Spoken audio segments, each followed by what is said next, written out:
What's up everyone, Jay's 2 cents here, and welcome to the very last video we're probably ever gonna film in this spot. So, kind of marks a new beginning for the Jay's 2 cents channel, because we're literally, as of right now, moving into the new facility. So I'm upgrading. So I figured, why not talk about whether or not it's time for you guys to upgrade, and some things to think about to determine whether or not you really should upgrade, and how to determine on each component of your system it's time. Just like it's time to roll this ad. Yes, I've watched Linus. So this is not your typical like things to know before you upgrade. No, it's actual real data to kind of look at to give you guys some ideas on when it's time to upgrade. I'm getting a lot of these comments. This happens anytime there's a new family of GPU or CPU or platform coming out. Obviously, Core Ultra, Arrow Lake stuff has been announced. We know there's new chipset, new memory optimizations. Obviously 9000 series AMD CPUs. We got 50 series coming up. Mid-range stuff coming up from AMD for GPUs. So we're gonna talk about each component right now and how to determine when it's time for that component to be upgraded, because all of them pretty much operate independently of each other. Let's start with the CPU, literally the brain of your system. So this is gonna hold true for whether or not you're on AMD or Intel. So I'm not gonna specifically say if you're on this CPU, it's time, because there's a bajillion different use cases out there that would determine whether or not it's time to upgrade. For instance, if you had something like a 5950X, and all you're doing is like light gaming and maybe consuming content, maybe doing some live streaming, you're probably still pretty set for a while. My usual response to whether or not it's time to upgrade a CPU is, does it do what you want it to do as fast as you want it to do it? But you might be asking yourself, how do I know it's doing it faster or slower than I need it to? Well, there's actually quite a bit of tools out there that you can use to help you determine whether or not it's up to the task or starting to become near the limits of its capabilities. So one of the first tools I would highly recommend that you download to look at is Hardware Info 64. It's a great utility that just displays every single system sensor that's available and visible, all the way down to like the smart status of your hard drives. Everything is visible on there. So if you want to ask yourself, like, is my CPU starting to hold back my GPU? Because usually the biggest concern with CPUs, especially when we're talking about gamers, is my CPU bottlenecking my GPU? But sometimes you might be surprised to find out that a bottleneck exists somewhere else that you didn't even consider.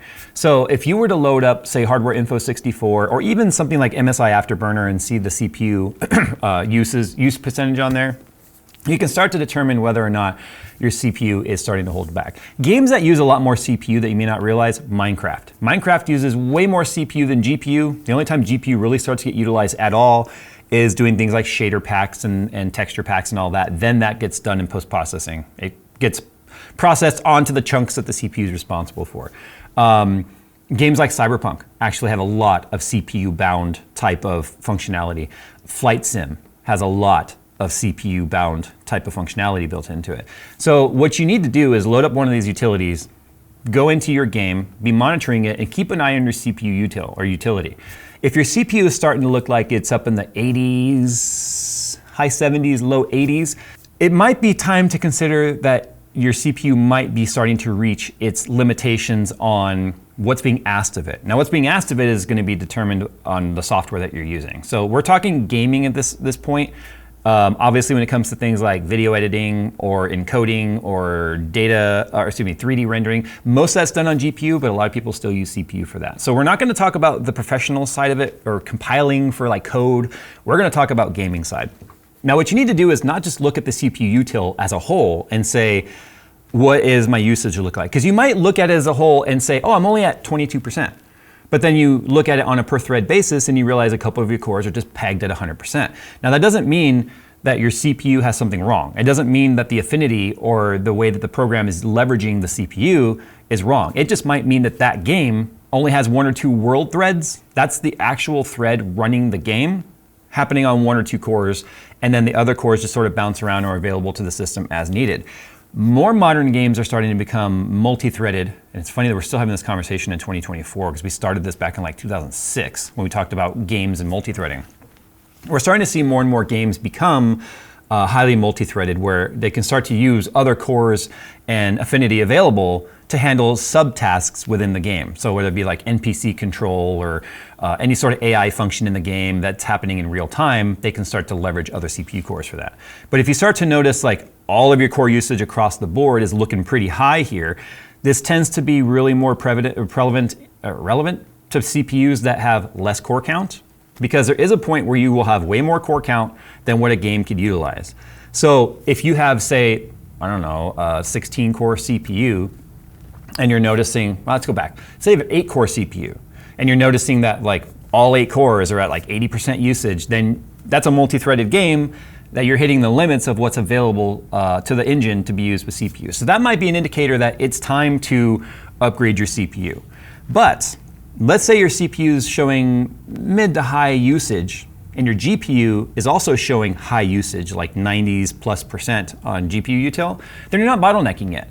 When it really becomes obvious that your GPU is becoming bottlenecked by your CPU is when the CPU usage is higher than the GPU usage. So typically on AMD and NVIDIA graphics cards, Intel as well, any graphics card, you want to be seeing like 95% plus usage. So you don't necessarily have to upgrade yet if that's the case. What you could be doing is run your game at a higher resolution, if that higher resolution is available to you, or up the quality settings of your game to put more load on the GPU.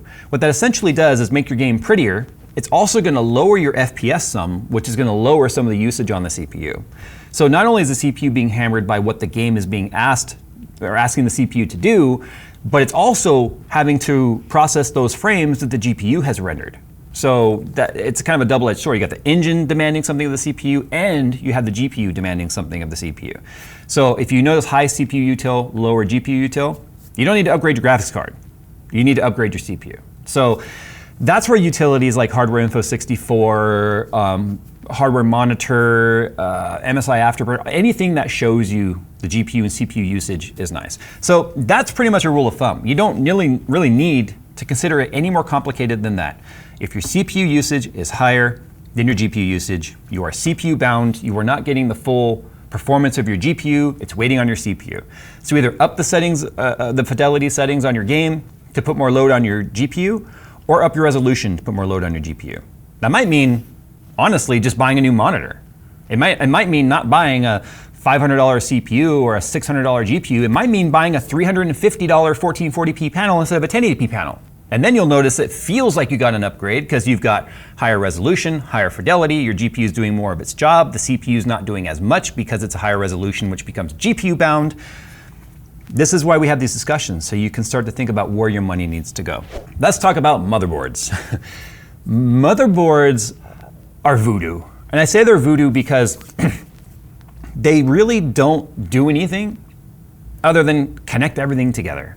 You got your PCH, right? That's like your chipset. You've got your CPU socket, you've got your memory, you've got your graphics, you've got your PCI Express lanes, your storage, your SATA, fans and all that. All that does is give everything a spot to connect. In fact, the term motherboard goes all the way back to when you had a main board and a daughter board and subsystems that had to connect to the motherboard for everything to work together. That's just, we've always continued the name motherboard even though daughter boards aren't so much a thing anymore, although starting to come back with some ITX motherboards where they have daughter boards on them to give you more functionality in a skyscraper vertical format. Anyway, I digress. Motherboards is an easy place to overspend and sometimes feel like you need to upgrade.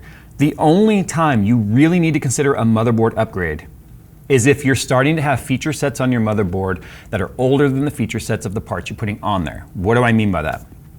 Back when PCI Gen 3 was a thing, PCI Gen 4 graphics cards came out.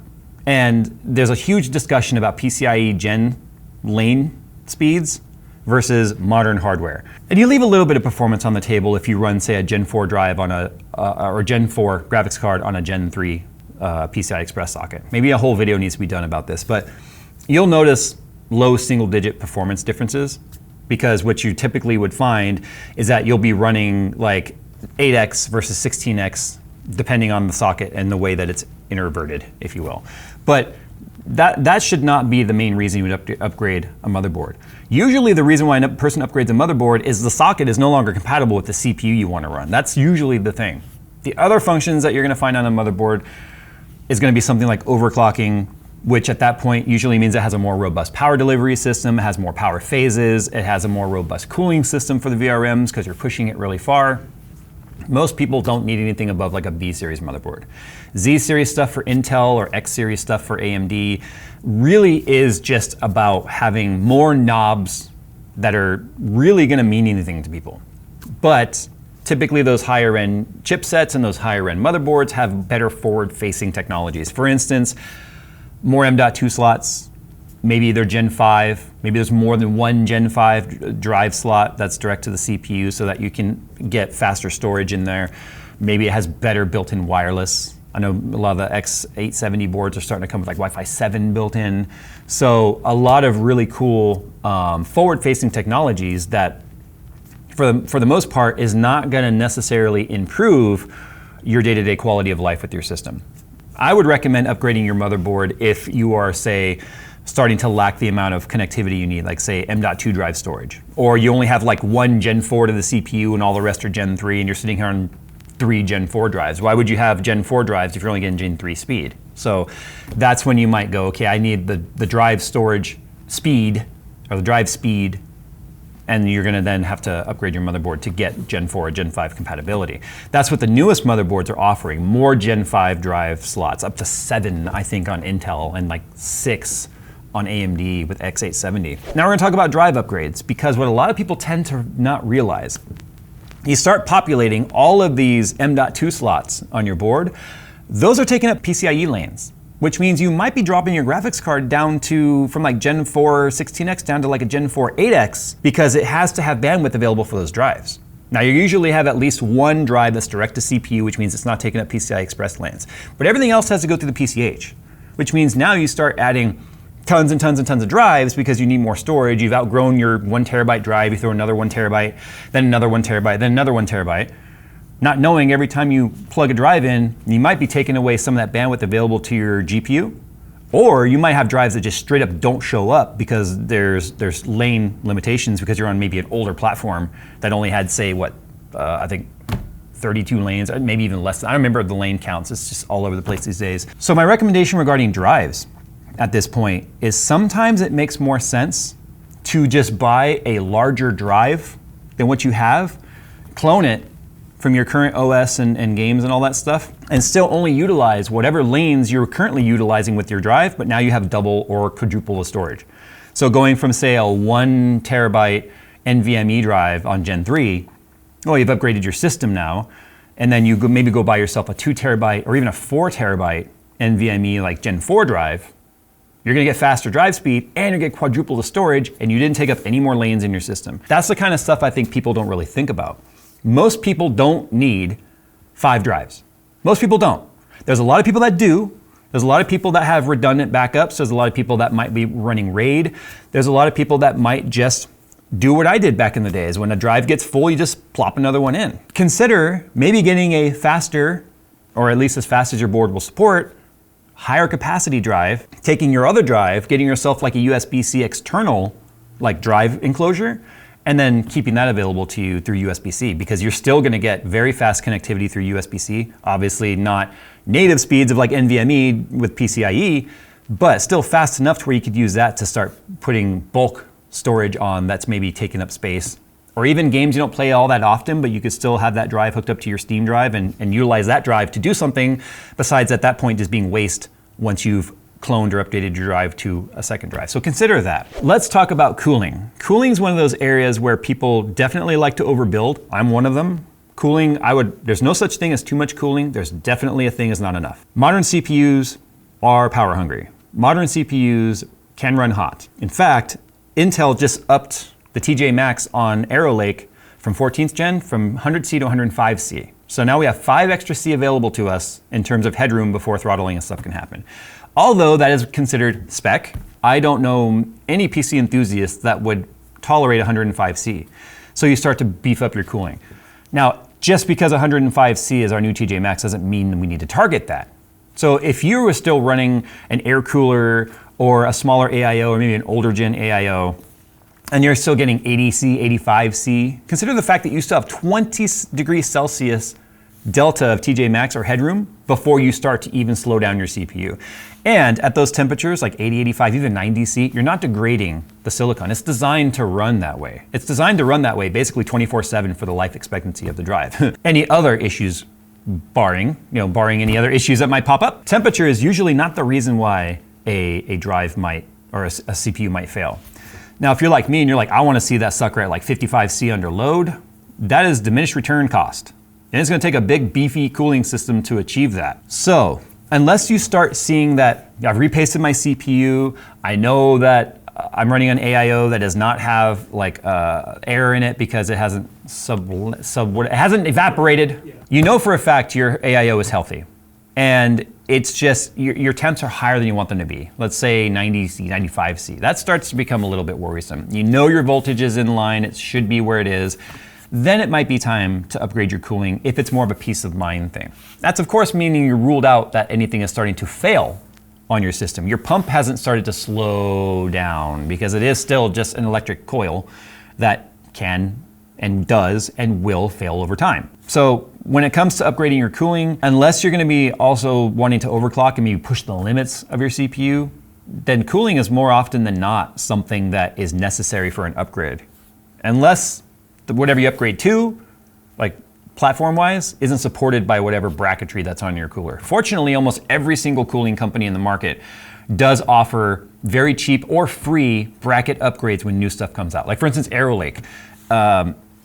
It's basically compatible with like all 1700 coolers for the most part, but any of those that maybe didn't include 1700 brackets are going to include the 18 whatever, I forgot the number already, for the newest bracket. You just have to reach out to the vendor and say, hey, I'm getting AeroLake, I need a bracket. They'll send it to you. That's true for air coolers and stuff too. All right, cooling, not a huge discussion to talk about there. It's pretty much a no-brainer if it is or isn't working for you. Let's talk about power supply. That's another one that people tend to, I think power supply is probably the main component that stays in your system the longest, outside of maybe your case.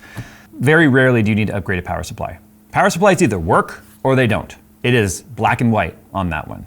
So unless you've upgraded your platform to something that is now approaching the operational limits of your power supply, let's say you've got a 650 watt power supply, well, a 650 watt power supply that was perfectly fine for say a 9900K, and you had a 1080 Ti, which is only a 250 watt card, you know, you've got your system fans and stuff in there, you've got plenty of headroom at 650 watt, and probably still staying in the efficiency curve to a point to where you're not blowing that curve out of the water. Remember, the curve is a bell.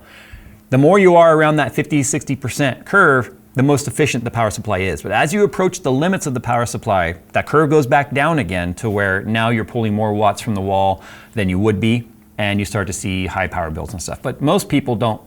Most people are gonna argue with me on this probably, but I don't know many gamers that are concerned about the amount of money they're spending on their power bill. They're definitely concerned about the performance they're getting. So unless you're starting to hit the limits of your power supply's ability to supply power to your components, most people don't upgrade a power supply until they've gotten to the point to where they've moved so far forward on tech. Like I said, you come from that 9900K and a 1080 Ti, now you're getting a 14700K and a 4080 Super. That 650 watt ain't gonna cut it anymore. It's just not. And I think the minimum recommendation for that setup is, I think, 750 or 850. It's pretty significant. So that's when you would start talking about upgrading your power supply. But until then, if your power supply is working, there's no reason to upgrade it. So that's a discussion that feels like a no-brainer, but I feel like I have this conversation a lot with people when they ask me, like, is my power supply still good? It's like, well, did it stop working? No, then it's good, right? Is the fan blaring? Is it super hot? Are you getting a watt meter and you're realizing that your system from the wall is pulling, 600 watts and you have a 650 watt power supply? Then you might want to build in a little bit more headroom out of your power supply, and then maybe get yourself a 850 watt power supply. Go back into that more efficient curve. Everybody's happy. Less heat, less noise, less power draw from the wall. More cost up front though to change out your power supply. So the last thing we're gonna talk about here is going to be case. This is a no-brainer. Unless your case is somehow just choking your system to death. Like, it is just full on physical assaulting your components because of the amount of like closed off mesh or whatever on there. Unless your case is no longer able to hold the components you want to put in there, so you got an EATX motherboard and you only have an ATX case, then you're forced into an upgrade. You don't need me to tell you that. If you're just looking at your case and you're going, I'm sick of your face, then it's time to upgrade it, I guess, or change it. But cases and power supplies tend to be the components people hang on to the longest. That's why I'm a proponent for getting a nice case, maybe spending a little more upfront than people might initially want to spend, because you can use that for multiple upgrades and generations of hardware until something else comes out that's just pretty and you're like, I want that. So you don't need to upgrade your case unless it's just underperforming in terms of ventilation to keep your higher end parts cool that you might have upgraded to, or your parts just don't fit. Graphics cards have gotten big, they've gotten taller, they've gotten longer. So if they're gonna start impacting things and just not fitting, you don't need me to tell you it's time to get a new case. Anyway, wanted to have some of this talking head stuff because of the fact that not only are we moving and it's kind of easier to talk than to show stuff as things are literally moving out of here as we speak, but these are questions I'm still getting. And because we talked about the fact that a lot of the world has synced up into a 5-year cycle, and now we're looking at 2025 probably being a pretty big year for people to start upgrading their systems. These are the questions I'm starting to see filter in both on our Discord at discord.gg/jace2cents and through email and Twitter and all that sort of stuff. So I take these comments and then I turn them into content like this. What is your #1 rule when it comes to upgrading? What is like, this is my golden rule and this is what I will live and die by? Put it down in the comments below. As always, guys, thanks for watching. We'll see you in the next one.